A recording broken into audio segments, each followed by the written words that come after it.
Good morning, children.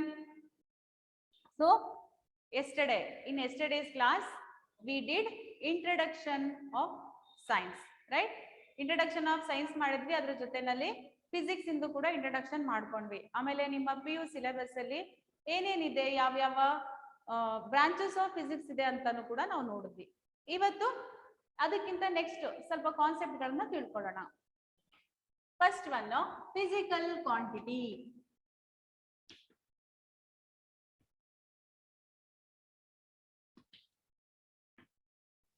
Physical quantity. In physics, we use number of quantities. We measure number of quantities. All measurable quantities are called physical quantities. ನಾವು ಯಾವ quantities ನ measure ಮಾಡ್ತೀವಲ್ಲ ಅವೆಲ್ಲವೂ ಕೂಡ physical quantities. Example ತಗೊಂಡ್ರೆ mass, length, breadth, height, area, volume, temperature, pressure, velocity, acceleration, momentum, kinetic energy, potential energy, ಈ ತರ number of quantities ನ measure ಮಾಡ್ತೀವಿ. They are all physical quantities. Any measurable quantity is called physical quantity. ಒಂದೆರಡು example ಬರೆಯೋಣ ಅಷ್ಟೇ.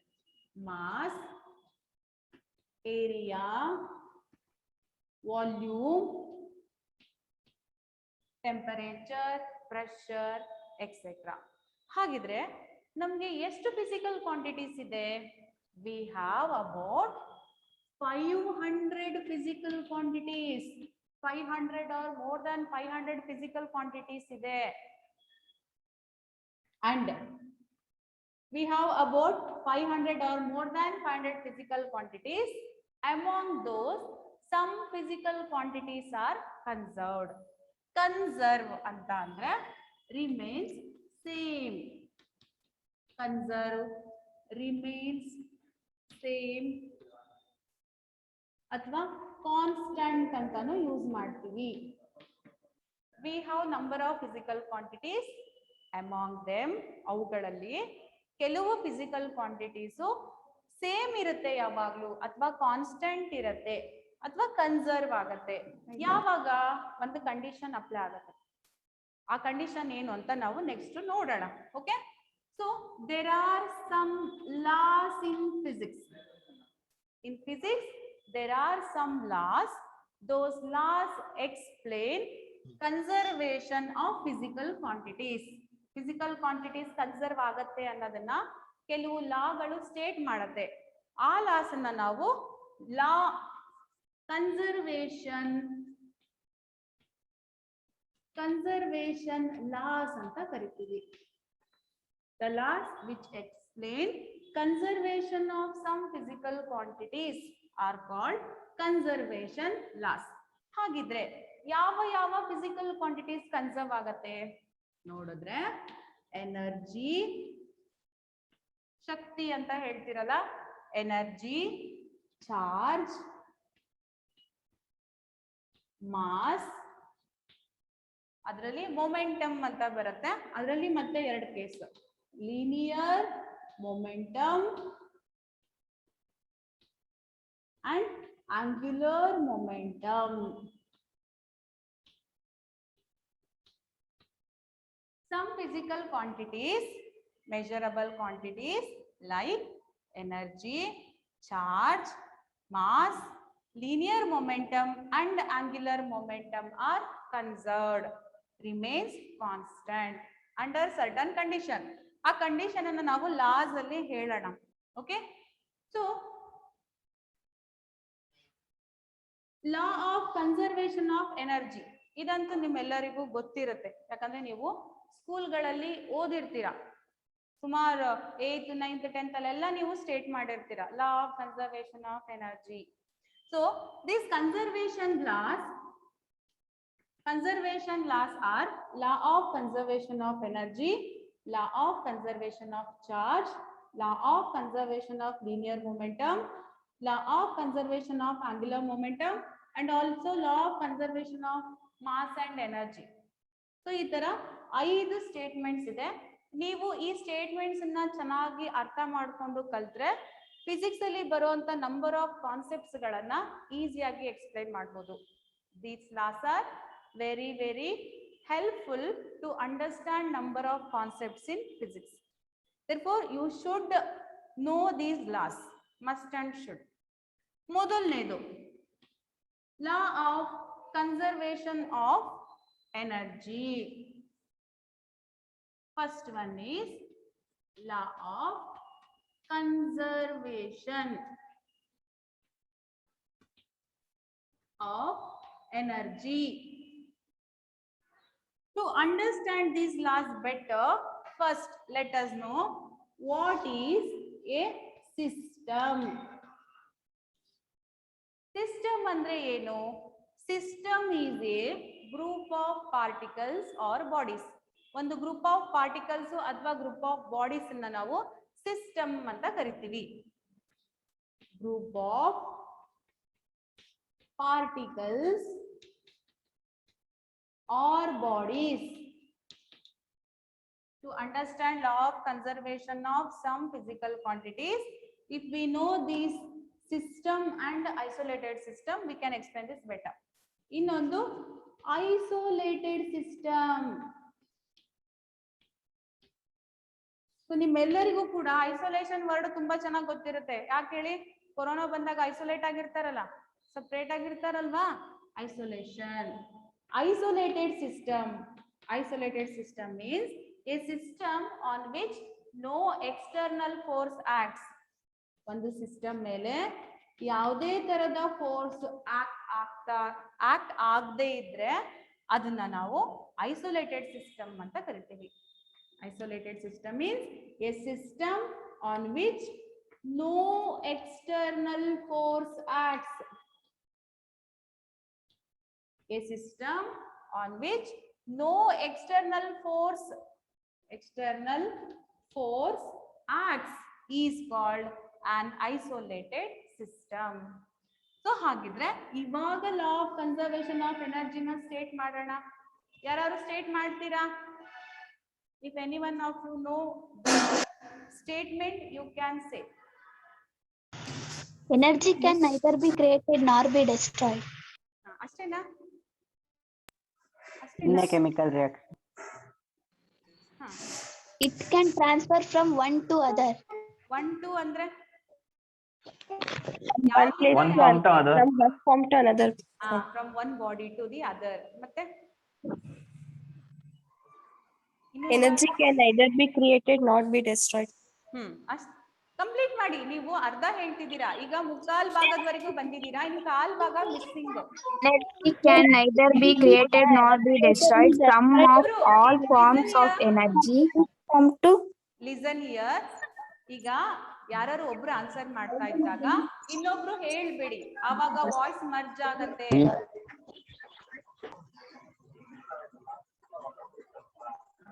ಏನ್ ಮರ್ದ.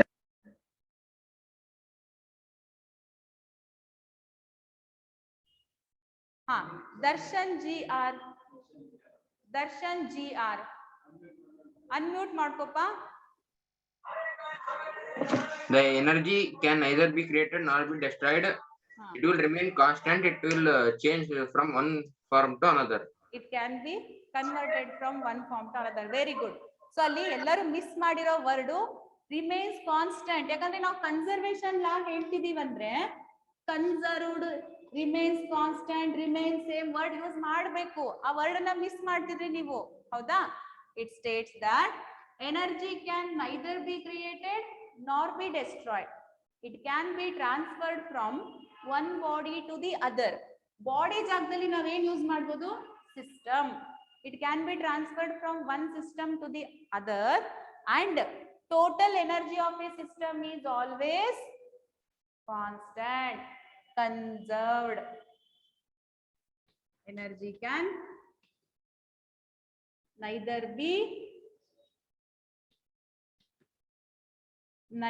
be created nor be destroyed. ನಾನು ಈ ಸ್ಟೇಟ್ಮೆಂಟ್ ಯಾಕೆ ಬರೀತಿದ್ದೀನಿ ಅಂದ್ರೆ next law of conservation of charge ಇದೇ ತರ ಬರುತ್ತೆ. ಅದಕ್ಕೋಸ್ಕರ neither be created nor be destroyed. ಎನರ್ಜಿನ ನಾವು ಕ್ರಿಯೇಟ್ ಮಾಡಕ್ಕೂ ಆಗಲ್ಲ, ಡೆಸ್ಟ್ರಾಯ್ ಮಾಡಕ್ಕೂ ಆಗಲ್ಲ. ಆದ್ರೆ ಇರೋದನ್ನ ಟ್ರಾನ್ಸ್ಫರ್ ಮಾಡ್ಬೋದು. ನಾರ್ be destroyed but can be converted from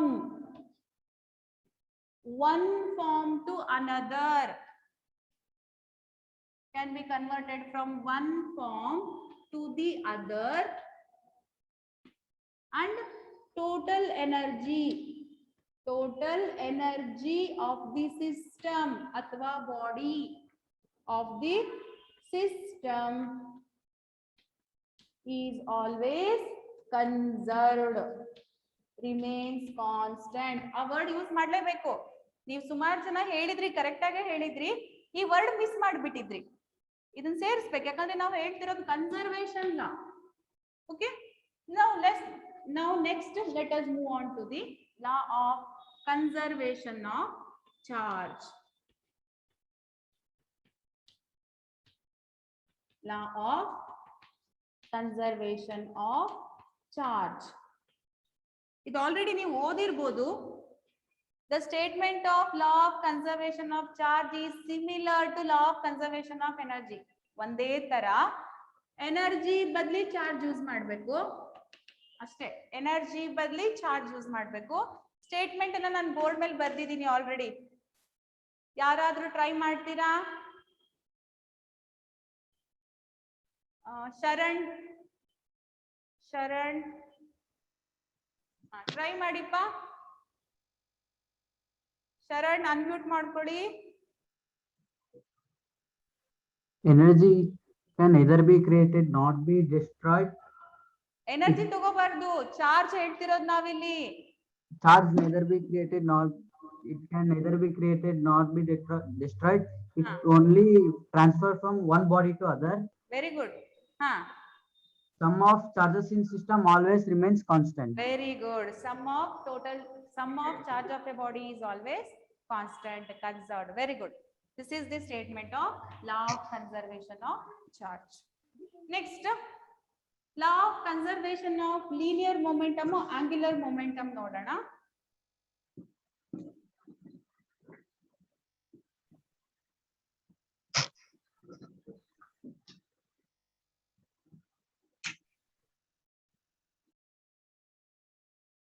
Third statement,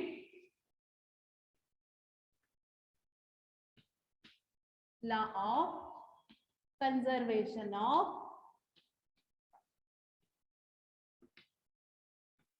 linear momentum.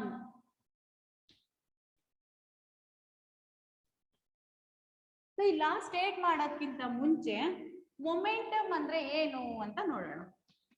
Momentum ನೀವು ಸ್ಕೂಲಲ್ಲೆಲ್ಲ ಆಲ್ರೆಡಿ ಓದಿದ್ದೀರಾ. ಮೊಮೆಂಟಮ್ ಅಂದ್ರೆ product of mass and velocity. Mass m, velocity v. Product of mass and velocity is called momentum. ಇದು formula ಆಯ್ತು. Momentum ಅಂದ್ರೆ meaning ಏನು?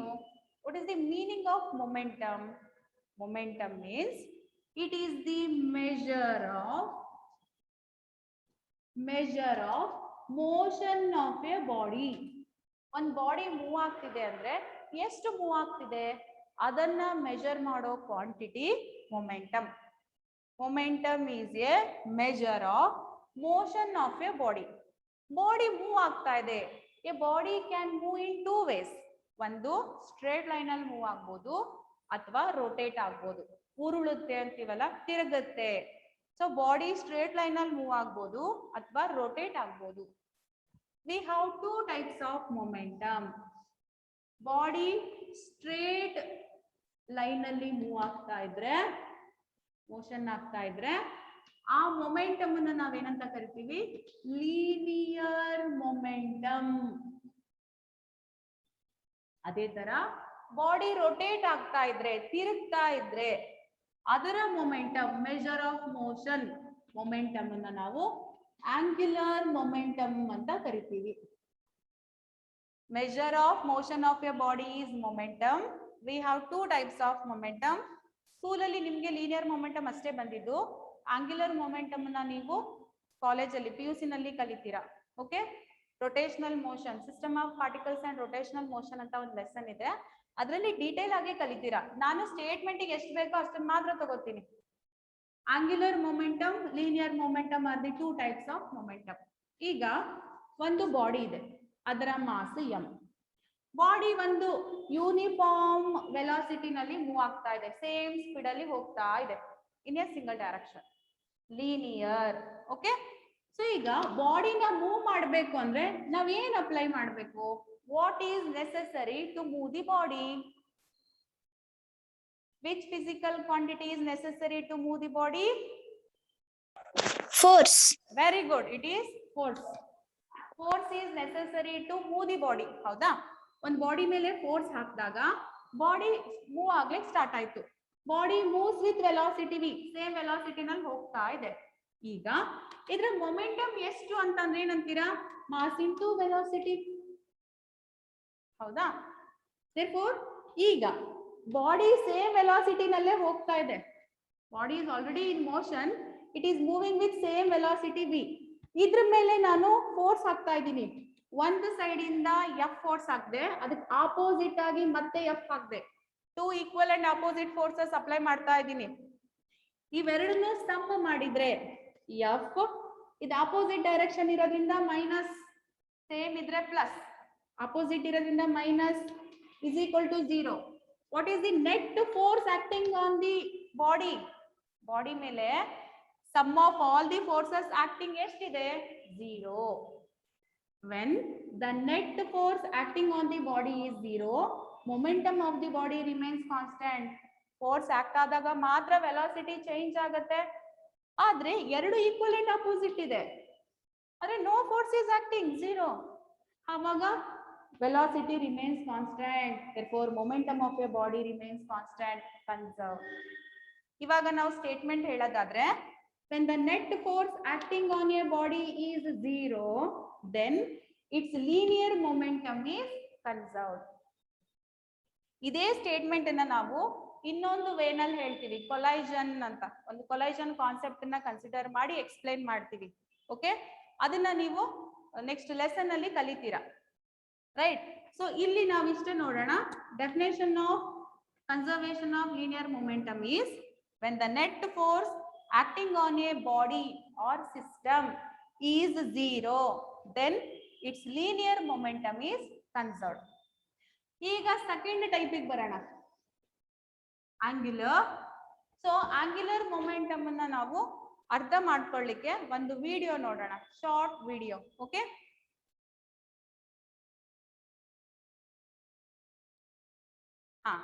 see here, earth is rotating. ನಿಮ್ಗೆ ಕಾಣ್ತಿದೆಯಲ್ಲ video, ಅದರಲ್ಲಿ ಅರ್ತ್ ಇದೆ. ಅರ್ತ್ ರೊಟೇಟ್ ಆಗ್ತಾ ಇದೆ. ರೊಟೇಟ್ ಆಗ್ತಾ ಇರೋದ್ರಿಂದ ಅಲ್ಲಿ ರೊಟೇಷನ್ ಆಗ್ತಾ ಇರೋದ್ರಿಂದ ವೆಲಾಸಿಟಿನ ನಾವು ಆಂಗ್ಯುಲರ್ ವೆಲಾಸಿಟಿ ಅಂತ ಕರಿತೀವಿ. Velocity of a body when it is rotating is called angular velocity. Okay, ಅದರಿಂದ ಅದರ momentum angular momentum. The rotation of the earth causes day and night. We are experiencing day and night because of rotation of the earth. ಈಗ ಒಂದು body rotate ಆಗ್ತಾ ಇದೆ, ತಿರುಗ್ತಾ ಇದೆ. Body ತಿರುಗಬೇಕು ಅಂದ್ರೂ ಕೂಡ ಒಂದು ಫಿಸಿಕಲ್ ಕ್ವಾಂಟಿಟಿ ಬೇಕು. ಬಾಲ್ ಅನ್ನ ನೆಲದ ಮೇಲೆ ಎಸ್ದಾಗ ಅದು ರೋಲ್ ಆಗತ್ತೆ. ಹೌದಾ? ರೋಲ್ ಆಗ್ಬೇಕು, ರೊಟೇಟ್ ಆಗ್ಬೇಕು ಅಂದ್ರೆ ನಮಗಲ್ಲಿ ಒಂದು ಫಿಸಿಕಲ್ ಕ್ವಾಂಟಿಟಿ ಬೇಕು. ಆ ಫಿಸಿಕಲ್ ಕ್ವಾಂಟಿಟಿನ ನಾವು ಟಾರ್ಕ್ ಅಂತ ಕರಿತೀವಿ. You will study about torque in detail in the lesson rotational motion. Just ತಿಳ್ಕೊಳ್ಳಿ, torque is a rotating effect of force. ಫೋರ್ಸಿನ ಒಂದು effect torque. Okay, so the force which makes the body to rotate is called torque. To move a body, force is required. To rotate a body, torque is required. ಹಾಗಿದ್ರೆ ಅದೇ rotate ಆಗ್ತಿರೋ body ಮೇಲೆ ಎರಡು direction ಅಲ್ಲಿ torque ಆಗ್ತಾ ಇತ್ತು. ಒಂದು, ಇದನ್ನ ನಾವು ಟೌ ಅಂತ ಬರಿತೀವಿ. ಟಿ ಬರಿತೀರಲ್ಲ, ಸ್ವಲ್ಪ ಮೇಲ್ಗಡೆ ಎಸ್ ಶೇಪ್ ಅಲ್ಲಿ ಬರಿತೀರಾ, ಟೌ, ಟಾರ್ಕ್. ಎರಡು ಕಡೆ ಈಕ್ವಲ್ ಅಂಡ್ ಆಪೋಸಿಟ್ ಟಾರ್ಕ್ ನ ಅಪ್ಲೈ ಮಾಡ್ತಾ ಇದೀವಿ, ಆಗ್ತಾ ಇದೆ. ಇವುಗಳ ಸಮ್ ಕ್ಯಾಲ್ಕುಲೇಟ್ ಮಾಡಿದ್ರೆ tau minus tau is 0. Net torque acting on the system is 0. Opposite direction ಇರೋದ್ರಿಂದ ಕ್ಯಾನ್ಸಲ್ ಆಗುತ್ತೆ. ಹಾಗಿದ್ರೆ ಇವಾಗ ರೊಟೇಟಿಂಗ್ ಬಾಡಿಯ ಮೊಮೆಂಟಮ್ ಏನಂತ ಕರೆದ್ವಿ? Angular momentum. A quantity which rotates the body is torque. A quantity which moves the body is force. Right? ಹಾಗಿದ್ರೆ ಇದನ್ನ ನಾವು ಹೇಗೆ ಸ್ಟೇಟ್ ಮಾಡ್ಬೋದು? ಲಾ of conservation of angular momentum. ಯಾರಾದ್ರೂ ಹೇಳ್ತೀರಾ? ಯಾರು ಟ್ರೈ ಮಾಡ್ತೀರಾ? ಇದೇ ತರ ಇದನ್ನ ಫೋರ್ಸ್ ಬದಲಿ ಟಾರ್ಕ್ ತಗೋಬೇಕು. ಟ್ರೈ ಮಾಡ್ತೀರಾ? ಹಾ, ವರ್ಷ. when no external force act on rotating. 1 minute. ನೀವು ರೊಟೇಷನ್ ತಗೊಂಡಾಗ ಫೋರ್ಸ್ ತಗೋಬಾರ್ದು, ಟಾರ್ಕ್ ತಗೋಬೇಕು. Okay. ಹಾ, When torch acting on a rotating system, that the sum of the momentum remains constant. ಅಂದ್ರೆ ಸ್ವಲ್ಪ ಮಿಕ್ಸ್ಅಪ್ ಮಾಡಿದೀಯಾ? ಇಲ್ಲಿ ನೋಡಿಲಿ, ಟಾರ್ಕ್ ಸಮ್ ಆಫ್ ಟಾರ್ಕ್ 0 ಇದ್ದಾಗ angular momentum constant ಇರುತ್ತೆ. ಇಷ್ಟೇ meaning. Sum of torque acting on the body, rotating body 0 ಇದ್ದಾಗ ಇದರ angular momentum constant. ಹೌದಾ? ಈಗ ಇದನ್ನ ಫ್ರೇಮ್ ಮಾಡು ಸೆಂಟೆನ್ಸ್ ಅಲ್ಲಿ. When no external force, no torch act. Correct. Torch force act on a rotating system, then the total angular momentum remains constant. Very good. ಇಷ್ಟೇ. When no torque act ಆಗ್ತಾನೆ ಇಲ್ಲ ಅಂದ್ರೆ 0. Act ಆಗ್ತಾ ಇದ್ರು some 0 ಗಿದೆ, act ಆಗ್ಲಿಲ್ಲ ಅಂದ್ರೂ 0. ಎಲ್ಲಾದು ಈಕ್ವಲ್ ಅಂಡ್ ಅಪೋಸಿಟ್ ಆಗಿ ಆಕ್ಟ್ ಆಗ್ತಾ ಇದ್ರು 0. When the sum of torque acting on a rotating body is 0, then its angular momentum is conserved. Back bandre, when sum of all the forces acting on a body is 0, its linear momentum is conserved. Now formula baradre, angular momentum is represented by the symbol L. IW omega anta bariteve. Omega angular velocity, V linear velocity, I moment of inertia, M mass. ಇದೆಲ್ಲದನ್ನು ಆಮೇಲೆ study ಮಾಡ್ತೀರಾ. ಈ formula ಬೇಡ ನಮ್ಗೆ, just statement. Okay, now let us write the statement. Sum of force 0 ಇದ್ರೆ linear force ಇದ್ರೆ linear momentum, torque ಇದ್ರೆ angular momentum. Sum of force 0 ಆದ್ರೆ linear momentum is conserved. Sum of torque 0 ಆದ್ರೆ angular momentum is conserved. That's it. If the net ಅಥವಾ sum of all ಬರಿಬಹುದು, net ಅಂದ್ರೂ ಅದೇ meaning. If the sum of net force acting on a body, acting on a system, ಯಾವ್ದಾದ್ರು ಬರೀರಿ, body is 0,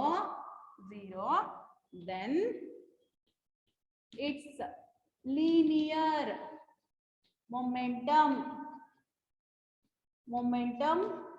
is conserved. ಇದು statement of conservation of linear momentum. ಎರಡು ತರ ಹೇಳ್ತೀವಿ, ನಾನು ಒಂದು ಟೈಪ್ ಬರ್ದಿದ್ದೀನಿ ಯಾಕಂದ್ರೆ ಇದೇ ತರ ಇನ್ನೊಂದು ಬರಿಬಹುದು ಅಂತ ಅಷ್ಟೇ. Next law of conservation of angular momentum. Linear momentum ಅನ್ನ ಸ್ಮಾಲ್ ಲೆಟರ್ P ಇಂದ ಬರಿತೀವಿ, ಆಂಗ್ಯುಲರ್ ಮೊಮೆಂಟಮ್ ಅನ್ನ ಕ್ಯಾಪಿಟಲ್ ಲೆಟರ್ L ಇಂದ ಬರಿತೀವಿ.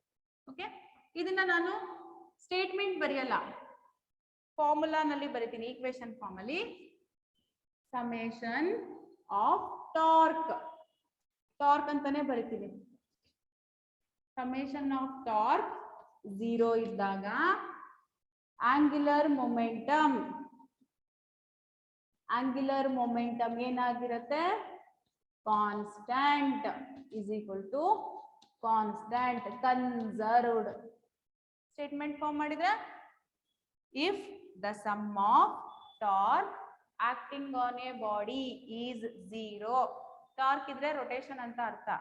acting on a body is 0, then its angular momentum is constant, conserved. Right? Next, last fourth one nodidre law of, that is mass energy. Law of mass and energy. Law of mass and energy.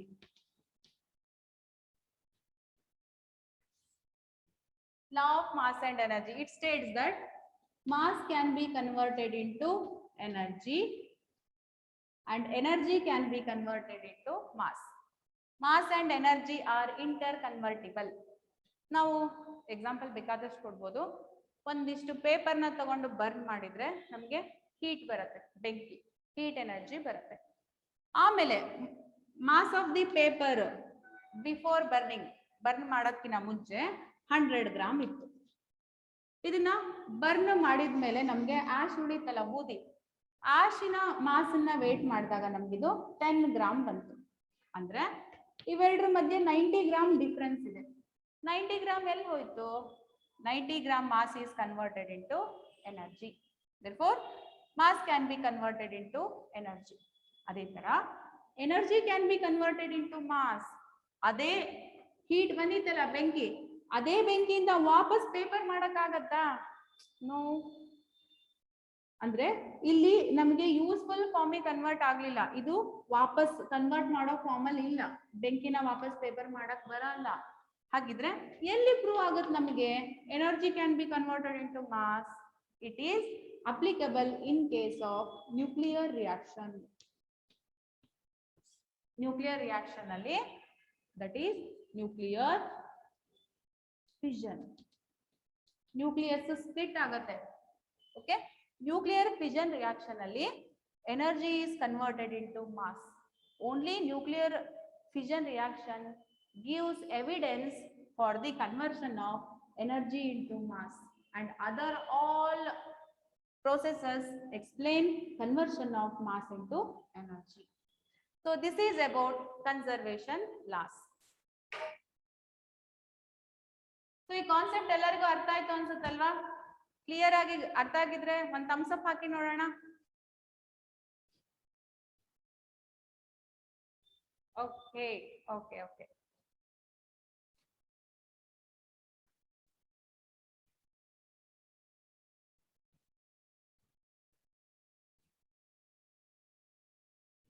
Next, ಇವಾಗ ನಿಮ್ಗೆ mathematics class ಅಲ್ಲಿ sir law of indices ಹೇಳ್ಕೊಟ್ರು ಅಲ್ವಾ, ಅದನ್ನೇ ನಾನು ಸ್ವಲ್ಪ use ಮಾಡ್ಕೋತೀನಿ. Because maths and physics are very very close friends. Without mathematics there is no physics. ಹಾಗಿದ್ರೆ ಮ್ಯಾಥ್ಸ್ ನ ಸ್ವಲ್ಪ ಅಪ್ಲೈ ಮಾಡ್ಕೊಳ್ಳೋಣ. ಮ್ಯಾಥ್ಸ್ ಕಾನ್ಸೆಪ್ಟ್ಸ್ ನ ಯೂಸ್ ಮಾಡಿ ಪ್ರಾಬ್ಲಮ್ ಸಾಲ್ವ್ ಮಾಡೋಣ ಒಂದೆರಡು. Okay, abbreviations. Abbreviations for multiples and submultiples.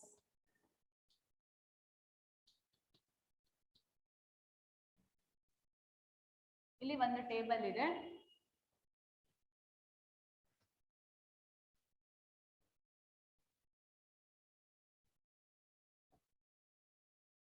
Multiplier, name ಅಥವಾ prefix ಅಂತಾನು ಕರಿತೀವಿ ನಾವು ಅದನ್ನ, ಸಿಂಬಲ್. 10 to the power 1. ನಾವು ಫಿಸಿಕ್ಸ್ ಅಲ್ಲಿ ಇಲ್ಲಿ ನೋಡ್ರಿ, ಈಗ 10, 100, 10,000 ಈ ತರ ವ್ಯಾಲ್ಯೂಸ್ ಬಂದಾಗ ನಾವು ಎಲ್ಲದನ್ನು ಈ ತರ ರೀಡ್ ಮಾಡ್ತಾ ಹೋಗಲ್ಲ. 1000 ಅಂತ ಹೇಳೋ ಬದಲಿ 1K ಅಂತ ಯೂಸ್ ಮಾಡ್ತೀವಿ. ನೀವು ಯೂಸ್ ಮಾಡಿರ್ಬೋದು, ಎಸ್ಪೆಷಲಿ ಮೊಬೈಲ್ ಡೇಟಾ ಯೂಸ್ ಮಾಡ್ತಿರಲ್ಲ. ಮೊಬೈಲ್ ಡೇಟಾನ ನೀವು ಮೊಬೈಲ್ ಶಾಪಿಗೆ ಹೋಗಿ ಕರೆನ್ಸಿ ಹಾಕ್ಸ್ಕೊಂಡಾಗ ಡೈಲಿ 2 GB ಬರಂಗ್ ಕೊಡ್ರಿ, ಡೈಲಿ 3 GB ಪ್ಯಾಕ್ ಕೊಡಿ ಅಂತ ಕೇಳ್ತೀರಾ. GB ಗಿಗಾಬೈಟ್ಸ್. ಈ ಗಿಗಾ ಅನ್ನೋದಿದೆಯಲ್ಲ, ಗಿಗಾ ಅಂತ ಅಂದ್ರೆ 10⁸, ಸಾರಿ 10⁹. 10 to the power 9 ಅನ್ನ ಗಿಗಾ ಅಂತ ಕರಿತೀವಿ. ನೀವು ಯೂಸ್ ಮಾಡಿರ್ತೀರಾ ಗಿಗಾ. ಸೊ ಅವನ್ನೆಲ್ಲ ಇಲ್ಲಿ ನೋಡೋಣ.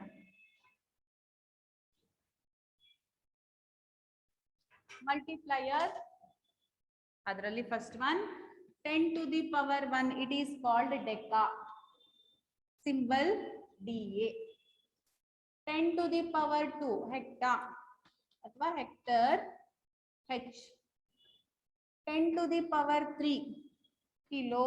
ಈ ವರ್ಡ್ ಯೂಸ್ ಮಾಡಿರ್ತೀರಾ ನೀವು maximum. K. 10 to the power 6, mega. Capital M, million. Million ಅಂತ ಯೂಸ್ ಮಾಡ್ತೀರಲ್ಲ, ಅಲ್ಲಿ ನಾವು ಮೆಗಾ ಅನ್ನೋ ವರ್ಡ್ ಅನ್ನು ಕೂಡ ಯೂಸ್ ಮಾಡ್ತೀವಿ. 10 to the power 9, giga. Giga, capital G. 10 to the power 12, tera. Tera T. ನೀವು ಹಾರ್ಡ್ ಡಿಸ್ಕ್ ಎಲ್ಲ ಬರುತ್ತಲ್ಲ, ಅದರಲ್ಲಿ ನೀವು ಡೇಟಾ ಸ್ಟೋರ್ ಮಾಡ್ತೀರಾ. ಹಾರ್ಡ್ ಡಿಸ್ಕಿನ memory storage in term of terabyte ಅಲ್ಲಿ ಇರುತ್ತೆ. 10 to the power 12. 10 to the power 15, peta. Capital P. 10 to the power 18, exa. E. ಅದೇ ತರ ನಾವು ನೆಗೆಟಿವ್ ಪವರ್ಸ್ ಗೆ ಬರೆದ್ರೆ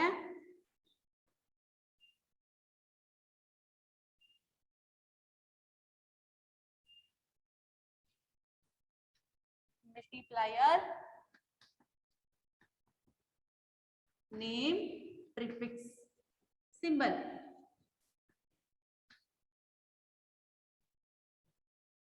Ten to the power -1, deci.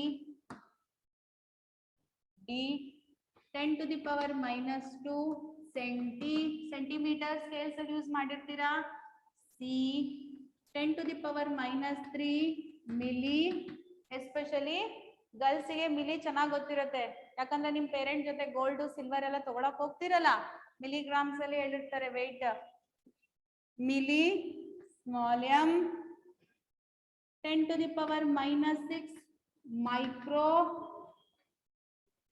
ಇದನ್ನ ಮ್ಯೂ ಅಂತ ರೀಡ್ ಮಾಡ್ತೀವಿ, mu. 10 to the power -9, nano. Nano. N. 10 to the power -12, pico. P. 10 to the power -15, femto. ಅಥವಾ ಇದನ್ನ ಫರ್ಮಿ ಅಂತಾನೂ ಕರಿತೀವಿ. ಫರ್ಮಿ ಆರ್ ಫೆಮ್ಟೋ ಎರಡು ವರ್ಡ್ಸ್ ಅನ್ನ ಯೂಸ್ ಮಾಡ್ತೀವಿ. Prefix F. Last one is 10 to the power -18, atto.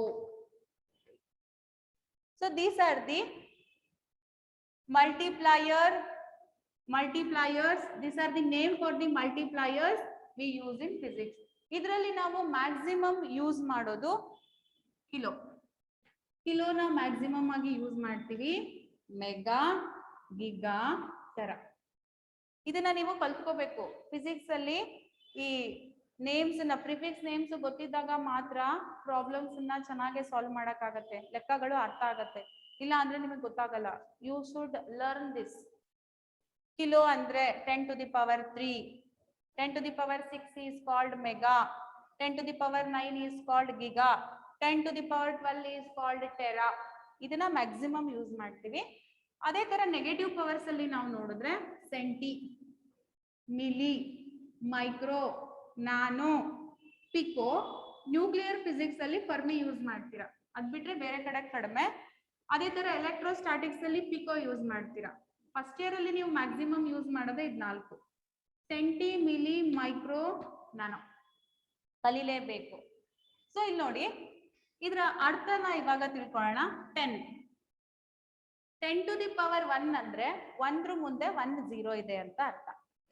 10 can be return as 1 ಮುಂದೆ 1 0 ಇದೆ, 10 to the power 1. ಇದನ್ನ ಡೆಕ್ಕಾ ಅಂತ ರೀಡ್ ಮಾಡ್ತೀವಿ. Hectare 100. 100 can be return in term of power of 10. 1 ಮುಂದೆ 2 0. 10 ಅನ್ನ 10 ಇಂದ 10 into 10 2 times ಮಲ್ಟಿಪ್ಲೈ ಮಾಡಿದ್ರೆ 100 ಬರುತ್ತೆ. ಕಿಲೋ 1000. 10 ಅನ್ನ 3 ಸಲ ಮಲ್ಟಿಪ್ಲೈ ಮಾಡಿದ್ರೆ 1000 ಬರುತ್ತೆ. 10 to the power 3. Power says that how many times you have to multiply the given number. ಕೊಟ್ಟಿರೋ ನಂಬರ್ನ ಎಷ್ಟು ಸಲ ಮಲ್ಟಿಪ್ಲೈ ಮಾಡಬೇಕು ಅದನ್ನ ಪವರ್ ನಮಗೆ ತಿಳಿಸೋದು. 10 to the power 6 10 ಅನ್ನ 6 ಟೈಮ್ಸ್ ಮಲ್ಟಿಪ್ಲೈ ಮಾಡಬೇಕು ಅಂದ್ರೆ ಒಂದ್ರ ಮುಂದೆ 6 zeros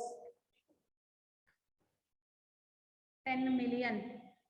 ಅದನ್ನ ನಾವೇನಂತ ಕರಿತೀವಿ mega. 10 to the power 6. Especially ನಾವು ಈ ವರ್ಡ್ ನ ಎಲ್ಲಿ ಯೂಸ್ ಮಾಡ್ತೀವಪ್ಪ ಅಂದ್ರೆ ಥರ್ಮಲ್ ನ್ಯೂಕ್ಲಿಯರ್ ಪವರ್ ಪ್ಲಾಂಟ್, ಆಮೇಲೆ thermal power plant, nuclear power plants ಅಲ್ಲಿ ಎಲೆಕ್ಟ್ರಿಸಿಟಿ ಪ್ರೊಡ್ಯೂಸ್ ಮಾಡ್ತಾರಲ್ಲ ಅದು ಇನ್ ಟರ್ಮ್ ಆಫ್ ಮೆಗಾವ್ಯಾಟ್. ಮೆಗಾವ್ಯಾಟ್ ಅಲ್ಲಿ ಇರುತ್ತೆ ಅಥವಾ ಗಿಗಾವ್ಯಾಟ್ ಅಲ್ಲಿ ಇರುತ್ತೆ.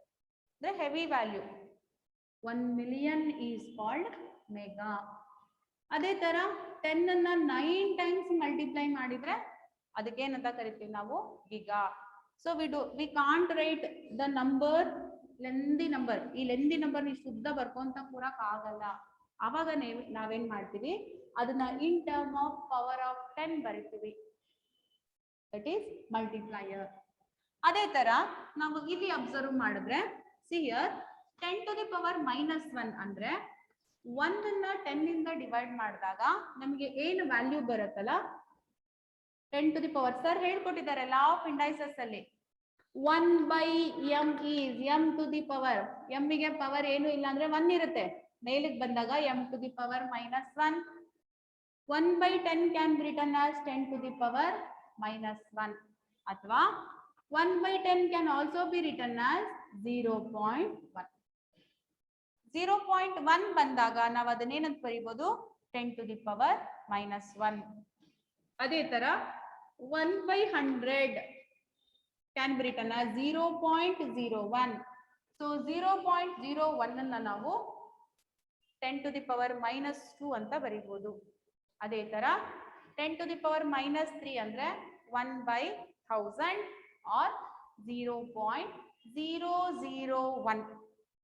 In this way we go on writing the multipliers, that is negative multipliers. Power minus ಇದ್ರೆ ಡಿನಾಮಿನೇಟರ್ ಅಲ್ಲಿ ಇದೆ ಅಂತ ಅರ್ಥ, ಪ್ಲಸ್ ಇದ್ರೆ ನ್ಯೂಮನೇಟರ್ ಅಲ್ಲಿ ಇದೆ ಅಂತ ಅರ್ಥ. ಸೊ ಇವಾಗ ನಾನು ಒಂದೆರಡು ಕನ್ವರ್ಷನ್ಸ್ ಮಾಡುತ್ತೀನಿ, ಲೆಕ್ಕ ಹಾಕ್ತೀನಿ, ನೀವು ಕನ್ವರ್ಟ್ ಮಾಡಬೇಕು, ಟ್ರೈ ಮಾಡಬೇಕು.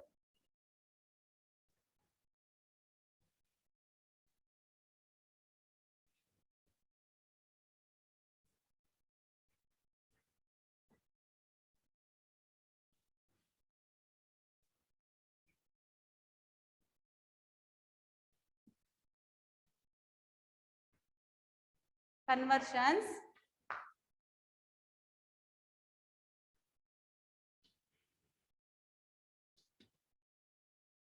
Conversion. First one.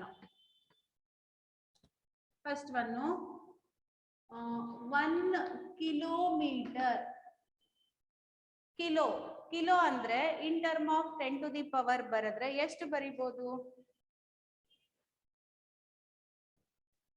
Kilo meaning is 10 to the power 3. 1 into 1000. 1000 meters is called kilometer. Okay. ಈಗ ಕನ್ವರ್ಷನ್ ಮಾಡಿಲ್ಲ ನಾನೇನು, ಈಗ ಮಾಡ್ತಿದ್ದೀನಿ. 1 ಕಿಲೋಗ್ರಾಮ್ ಅನ್ನ ಇನ್ ಟರ್ಮ್ ಆಫ್ ಗ್ರಾಮ್ ಬರಿಬೇಕು. 1 kg ನ ಇನ್ ಟರ್ಮ್ ಆಫ್ ಗ್ರಾಮ್ ಬರಿಬೇಕು. Here 1 kilogram. ನೀವು ಎಷ್ಟೊಂದ್ ಸಲ ಅಂಗಡಿಗೆ ಹೋಗಿ ರೇಷನ್ ಎಲ್ಲ ತಂದಾಗ ಕೆಜಿ ನಲ್ಲಿ ತಗೋತೀರಾ, ಗ್ರಾಮ್ಸ್ ಅಲ್ಲಿ ತಗೋತೀರಾ. ಅರ್ಧ ಕೆಜಿ ಕೊಡ್ರಿ, ಅರ್ಧ ಕೆಜಿ. 1 kg ಅಂದ್ರೆ 1000 ಗ್ರಾಮ್ಸ್. ಅರ್ಧ ಕೆಜಿ ಅಂದ್ರೆ 1000/2 500 grams. Okay, 1 kg is 1000 grams. ಇದೇ ಉಲ್ಟಾ ಮಾಡ್ತೀನಿ ನಾನೀಗ. 1 ಗ್ರಾಮ್ ಅಂದ್ರೆ ಎಷ್ಟು ಕೆಜಿ? 1 kg ಅಂದ್ರೆ 1000 ಗ್ರಾಮ್ಸ್ ಅಥವಾ 10 to the power 3 grams. Right? 1 gram ಅಂದ್ರೆ ಎಷ್ಟು ಕೆಜಿ? ಟ್ರೈ ಮಾಡ್ತೀರಾ ಯಾರಾದ್ರೂ?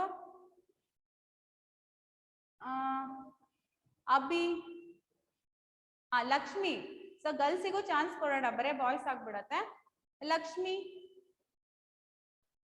ಅನ್ಮ್ಯೂಟ್ ಮಾಡ್ಕೊಪ್ಪ. 1 kg ಅಂದ್ರೆ 10 to the power 3 grams, 1000 grams. 1 gram ಅಂದ್ರೆ ಎಷ್ಟು kg?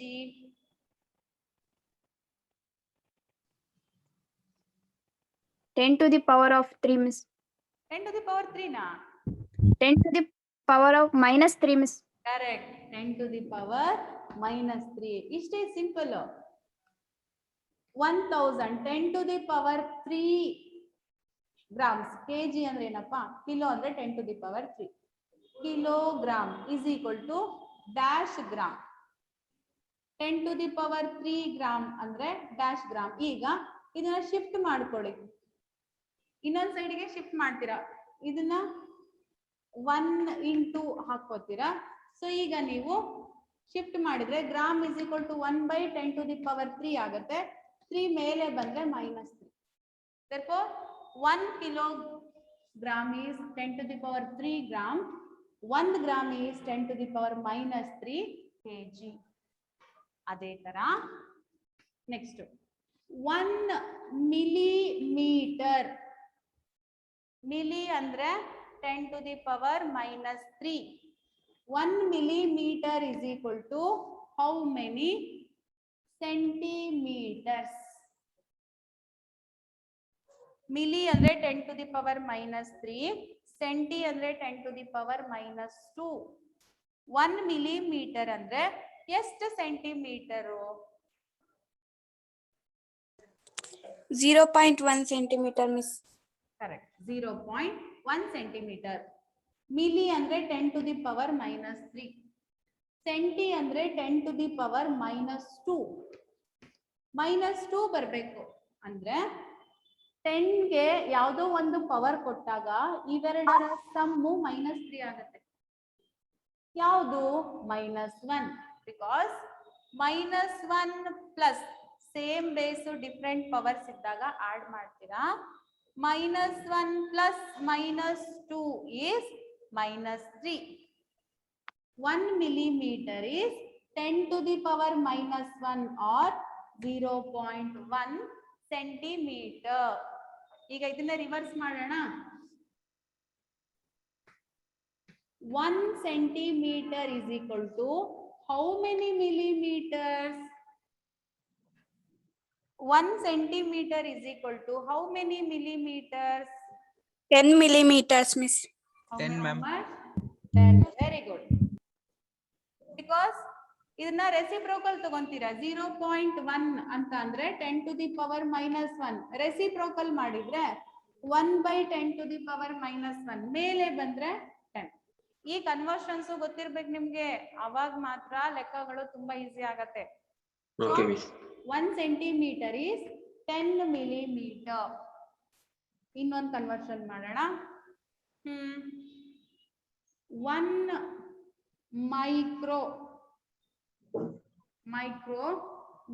micrometer is equal to how many millimeters? 0.001. 0.001 ಅಥವಾ 10 to the power of -3. 10 to the power negative ಹೇಳಿದ್ರೆ 10 to the power -3. Very good. 10 to the power -3. ಈಗ ಇನ್ನೊಂದ್ ಚೂರು ಬೇರೆ ತರ ಕೊಡ್ತೀನಿ. 1 centimeter is equal to how many kilometers? ಇದನ್ನ ಮಾಡಿ ನಿಲ್ಸೋಣ. 1 centimeter is equal to how many kilometers? Think and do that. 1 into 10 to the power of -5 kilometers, miss. 1 into 1, okay, 10 to the power -5. very good. 10 to the power -5 ನೋಡಿ. 10 to the power -5 into kilo ಅಂದ್ರೆ 10 to the power 3. ನಮಗೆ total ಎಷ್ಟು ಬರ್ಬೇಕಪ್ಪ? 10 to the power -2 ಬರ್ಬೇಕು. -5 plus 3 is -2.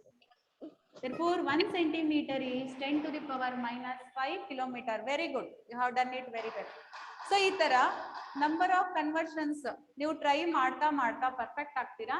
and it helps to solve the problems very easily. So with this, we can conclude this session. Thank you, children.